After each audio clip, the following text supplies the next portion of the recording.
Hello বন্ধুরা, এসে পড়েছি আবার সিমুর দিয়ে শস্য বাটা দিয়ে রেসিপি।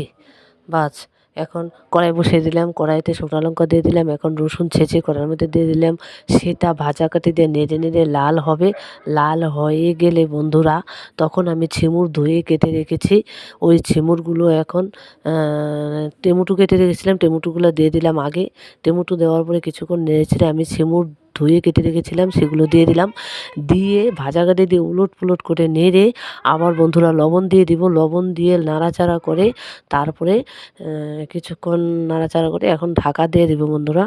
ঢাকা দিয়ে ঢাকা সেদ্ধ হয়ে গেলে তারপরে ঢাকা খুলে আবার হলুদ দিয়ে নাড়াচাড়া করে তারপরে সর্ষা রসুন মরিচ একসাথে বেটেছিলাম ওইগুলোও দিয়ে দিলাম, দিয়ে উল্টো পাল্টো করে নেড়ে ছেড়ে কিছুক্ষণ 2 মিনিটের মতো ঢেকে রাখলাম। ঢেকে রেখে আবার মরিচ বাটাটা দিয়ে উলট পালট করে মরিচ বাটাটা মিশিয়ে বন্ধুরা হয়ে গেছে শস্য বাটা দিয়ে